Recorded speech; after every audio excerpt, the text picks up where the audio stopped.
मित्रांनो नमस्कार, स्वागत आहे सगळ्यांचं शिवराज सर यूट्यूब चॅनलमध्ये। ITI DVT महाराष्ट्र भरती, तर यामध्ये 1457 आणि 772 ह्या ज्या पोस्ट होत्या 2022 पासून भरतीचा जो प्रश्न होता ते आता अंतिम टप्प्यात भरतीचे या ठिकाणी पोहोचलेलो आहोत आपण। तर इथे ज्यांचे डॉक्युमेंट व्हेरिफिकेशन झाले त्याबद्दल परिपत्रक काढले, म्हणजे एक प्रकारचा रिझल्ट त्या ठिकाणी वेबसाईटवर आलेला आहे। तर जाऊ डायरेक्ट डिटेल्स रिझल्टकडे। चॅनल नवीन असाल तर सबस्क्राइब करा, ऑल नोटिफिकेशनला क्लिक करा, म्हणजे तुम्हाला सगळ्या नोटिफिकेशन मिळत जातील। रोजच्या अपडेटसाठी तुम्ही टेलिग्राम आणि व्हॉट्सअप चॅनलला जॉईन करू शकता। सगळ्या लिंक खाली डिस्क्रिप्शनमध्ये दिलेले आहेत। तर मित्रांनो या ठिकाणी संध्याकाळीच नोटिफिकेशन टाकले, काही सकाळी पण टाकलेली आहेत, तर 24/12। तर यामध्ये ज्यांची कागदपत्र पडताळणी झाली, प्रमाणपत्र पडताळणी झाली, त्या DVचं म्हणजे डॉक्युमेंट व्हेरिफिकेशनचा रिझल्ट या ठिकाणी डिक्लेअर केलेला आहे वेबसाईटवर। तर जाऊ डायरेक्ट डिटेल्स खाली। आता यामध्ये जर बघितलं तर 3 एकूण परिपत्रक आलीत। तर पहिला आपण 772चं बघू। यामध्ये 85 क्रमांक जे आहे ते 772चं जी परीक्षा होती त्यांची निवड यादी म्हणण्यापेक्षा डॉक्युमेंट व्हेरिफिकेशनचा रिझल्ट या ठिकाणी वेबसाईटवर जाहीर केलेला आहे। तर यामध्ये काही उमेदवार गैरहजर होते, काही ऑप्टिंग आउट असतील, तर त्यामुळे जी रिक्त पदं राहिलेली आहेत, गैरहजर राहिलेले उमेदवार ऑर्डर दिल्यानंतर, त्याचबरोबर ऑप्टिंग आउट झालेले उमेदवार,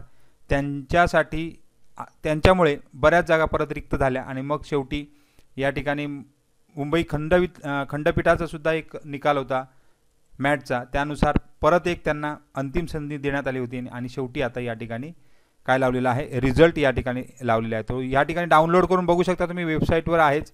आणि तुम्ही त्यामध्ये पास आहात किंवा इलिजिबल नॉट इलिजिबल शेवटी दिलेला आहे। इलिजिबल का दिलेला आहे, कसं दिलेलं आहे, ॲबसेंट कधी होते, नॉट इलिजिबल सुद्धा दिलेलं आहे। तर ते सगळं प्रत्येक या पोस्टनुसार त्या ठिकाणी दिलेलं आहे, ते बघून घेऊ शकता। तर डायरेक्ट वेबसाईटवर जाऊन ते डाउनलोड करू शकता। दुसरं त्या ठिकाणी नोटिफिकेशन आहे 188 नंबर।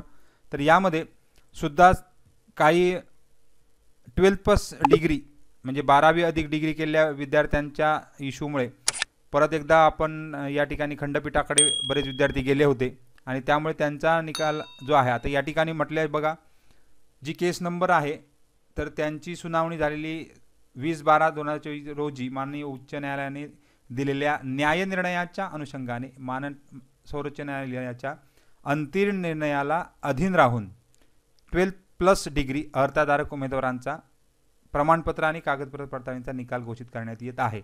आता या ठिकाणी डिप्लोमा आणि डिग्रीधारक यांची जे केसेस होत्या त्यानुसार प्रमाणपत्र पडताळणी झाली होती, फक्त रिझल्ट त्या ठिकाणी बाकी होता। त्याचा सुद्धा रिझल्ट या ठिकाणी आता वेबसाईटवर अपलोड केलेला आहे। तर तो तुम्ही बघून घेऊ शकता। या ठिकाणी तुम्ही इलिजिबल आहात किंवा नाही ते तुम्हाला या ठिकाणी समजणार आहे। तिसरी या ठिकाणी परिपत्रक काढले येतात, त्यामध्ये 189 नंबर। यामध्ये सुद्धा काही विद्यार्थी गैरहजर होते, काही ऑप्टिंग आउट असतील, तर त्यांच्यासाठी आणि परत एकदा एक वेळची कागदपत्र पडताळणीची संधी दिलेली होती ॲबसेंट असणाऱ्या विद्यार्थ्यांना। त्यांचं असं एकूण तिसरं या ठिकाणी नोटिफिकेशन निघालेलं आहे। तर यामध्ये सुद्धा बरेच विद्यार्थी इलिजिबल नॉट इलिजिबल सुद्धा दिसत आहेत। तर तुम्ही त्या ठिकाणी बघू शकता की तुमचं नाव या ठिकाणी आहे किंवा नाही। तर अशा प्रकारे छोटीशी अपडेट होती आणि तुमच्यासाठी ती खूप महत्त्वाची आहे।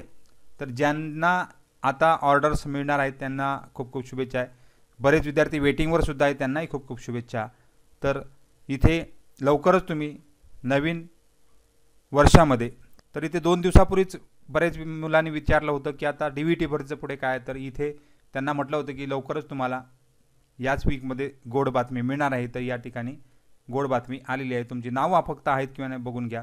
तर सगळ्यांना खूप खूप शुभेच्छा आहेत। थँक्यू व्हेरी मच आणि बेस्ट ऑफ लक।